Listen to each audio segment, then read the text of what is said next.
అప్పుడు stream line చేశాం. ఇప్పుడు కూడా నేను ఆలోచిస్తున్నాను. మళ్ళీ మొన్నే మాకు ఒక మీటింగ్ జరిగింది. కుమారస్వామి గారు, ఫైనాన్స్ మినిస్టర్, నేను డిస్కస్ చేశాం. ఈరోజు మళ్ళీ ఒకసారి మాట్లాడాను. ఇప్పుడు ఒక కొత్త డబ్బులు కూడా రిలీజ్ చేసి దాన్ని ఆపరేట్ చేయడానికి ముందుకు పోతున్నారు. ఇది అయిన తర్వాత మళ్ళీ ఒకసారి కూర్చుంటాం.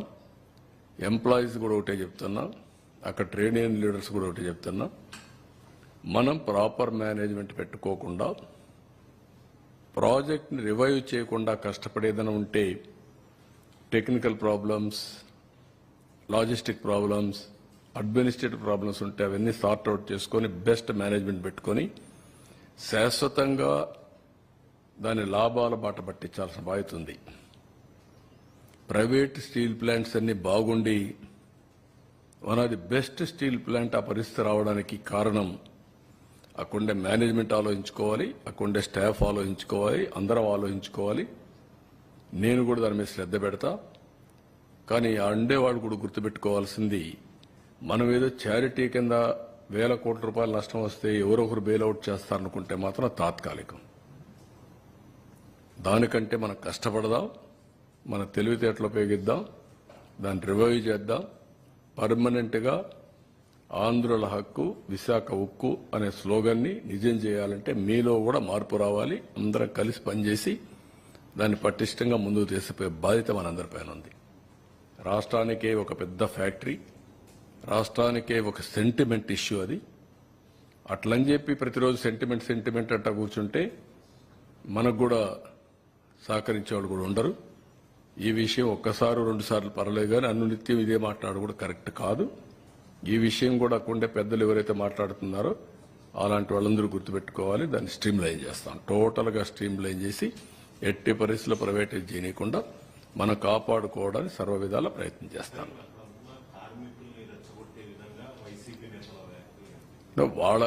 వాళ్ళ పని ఏంటి? ఇదే పని కదా.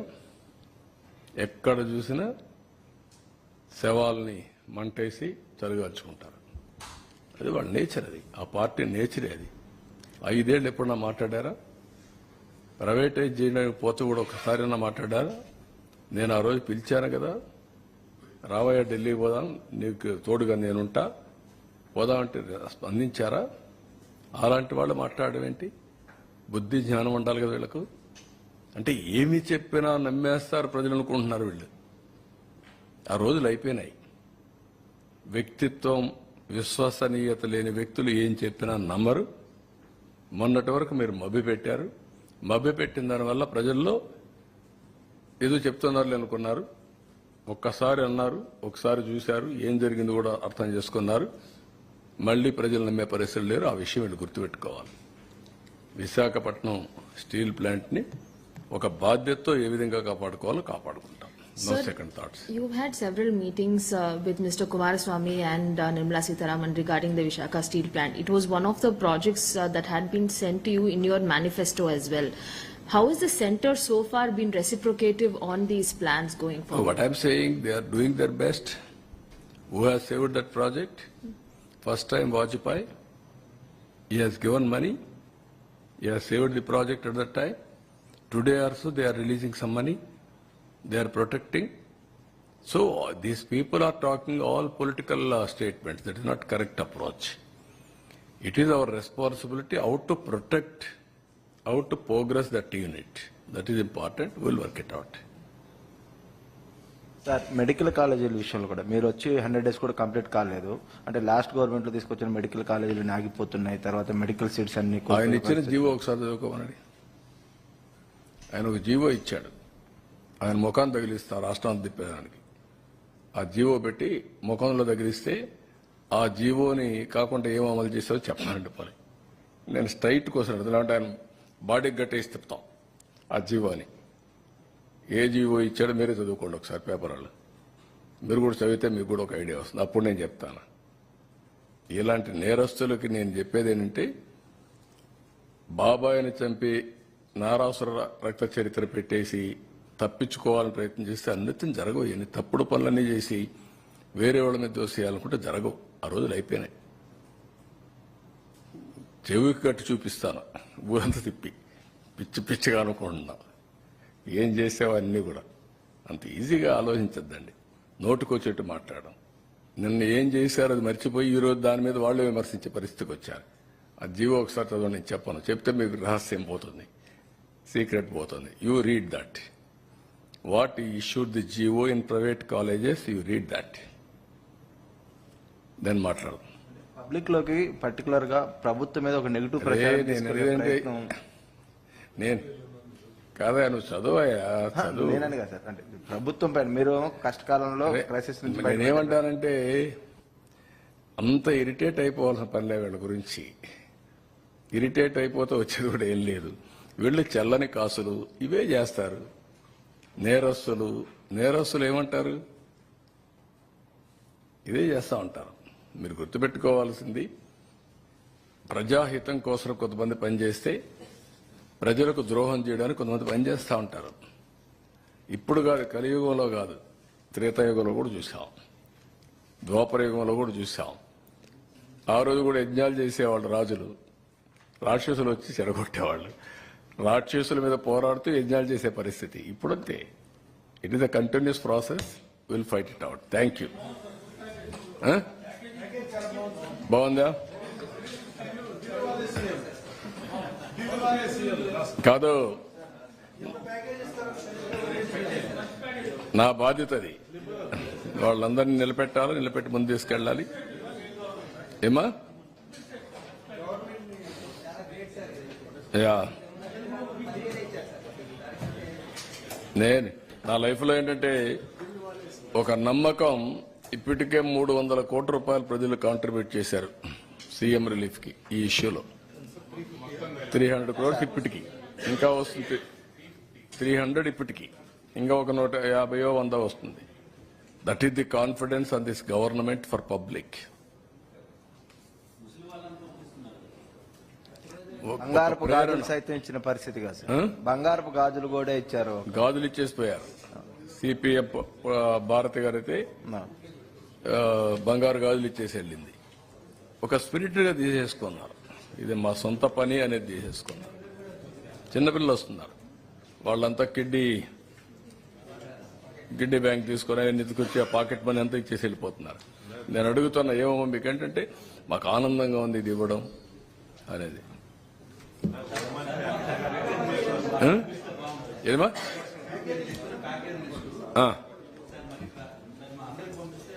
ఇప్పుడు పంపించేస్తాను, అందరే పంపిస్తాను, ఇప్పుడే పంపిస్తాను. సాఫ్ట్ కాపీ విల్ రిలీజ్ అందరికి.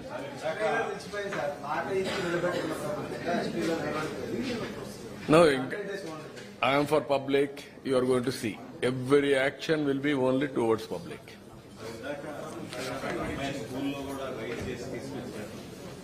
వాళ్ళు 5 రూపాయలు, 50 రూపాయలు, 100, 250 హిస్టరీ.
ఇండ్లకి ఇచ్చే ఇది కూడా మీరు ఒకసారి చూస్తే మైక్ తెస్తున్నాను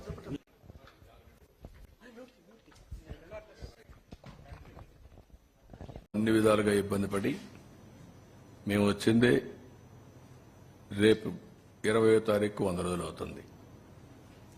ఈ 100 రోజుల్లో ఇన్ని విపత్కరమైన పరిస్థితులు ఎదుర్కొంటూ ముందుకు పోయే పరిస్థితికి వచ్చాం. దీనికి యాడెడ్ మీరు చూస్తే వీళ్ళ నిర్లక్ష్యం, వీళ్ళ ఫోటోలు, వీళ్ళ పార్టీ కలర్ ఉండే బోట్లు, అవి కూడా ఒక్కొక్కటి 40 మెట్రిక్ టన్నుల బోట్లు, 3 బోట్లు వదిలిపెట్టారు. అవి వచ్చి నేరుగా కొట్టిన విధానం మీరు చూస్తే 11,43,000 క్యూసెక్స్ ఆఫ్ వాటర్ వచ్చే సమయంలో ఆ ఫ్లోలో వచ్చి, ఆ వెలాసిటీలో వచ్చి నేరుగా ఏదైతే ఉందో ఆ సపోర్టింగ్ కౌంటర్ వెయిట్ ను కొట్టే పరిస్థితి వచ్చింది.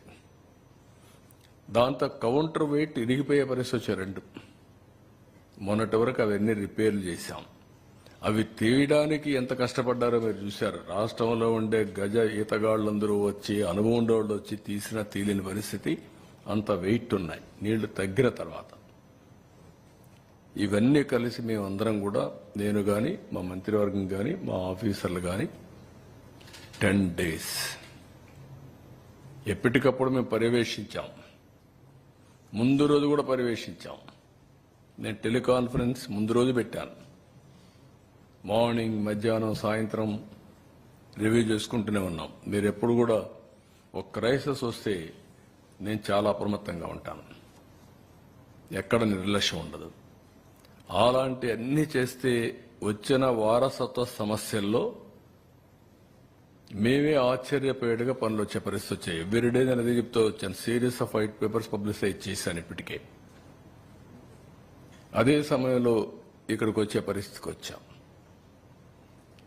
10 రోజులు పట్టింది మాకు.